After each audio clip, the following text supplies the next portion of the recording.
And now, it's time for another Dice Tower review with Tom Vasel.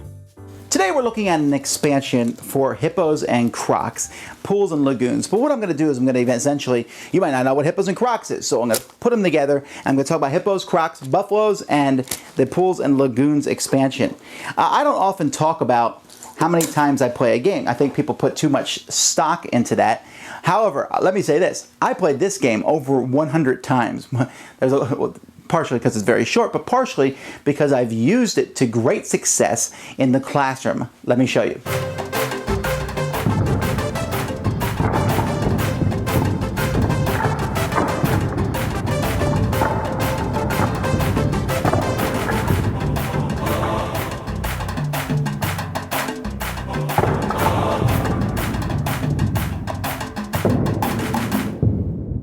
All right, let's start with Hippos and Crocs. Here you have the original board for Hippos and Crocs, and it's like a mouse pad material. And then these plastic pieces that you have are really nice, and each one is a different shape. One person takes the hippopotamuses, the other person takes the crocodiles. And what you'll do is you decide whether you play with the long pool or the wide pool. So let's say we're playing with the wide pool. And then you decide who goes first. So the crocodile person places one of his crocodiles there as long as it fits inside the pool. And then the hippopotamus places one of his pieces, and this will continue back and forth as the game progresses. And I'm not going to try to play optimally here, but what you're trying to do in this game is you are trying to make it so that your opponent cannot play any of their pieces. If that happens, you win the game. So you can see here, the game doesn't really take a long time, and there will come a point where each player will say, well, can I get any other pieces on the board? So here the hippo can fit one in there. And I believe the crocodile player has lost. Yep, that's too small to fit in. Can't fit in there, can't go here. So the crocodile player has lost.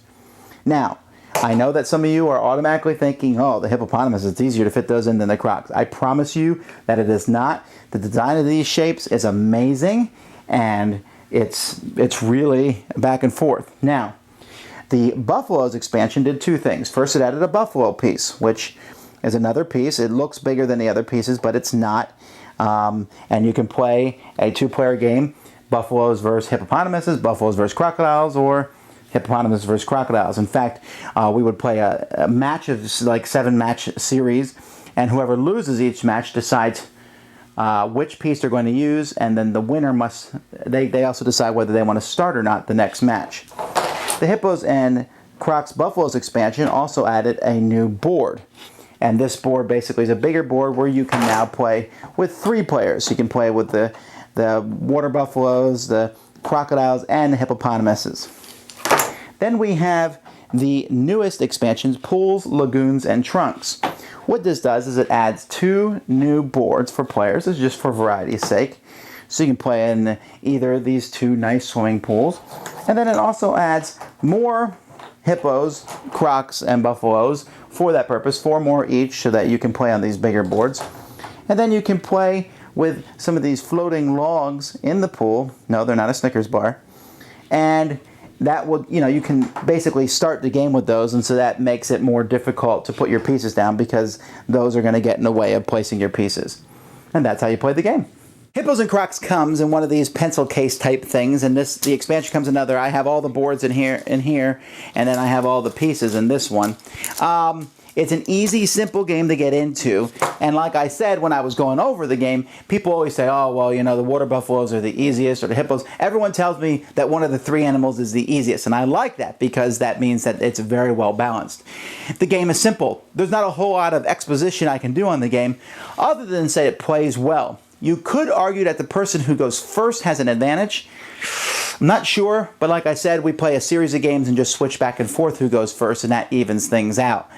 The new expansion's neat, the pools and lagoons and stuff. It makes for a little bit of a longer game, but doesn't really add anything spectacular. I guess if you want more and you want more options and varieties, then that's fine. However, you should certainly look at the original game. I have played it so many times. I've played it with many kids, and the kids just have gotten it because it's bam, played a game, bam, played a game, bam, played a game.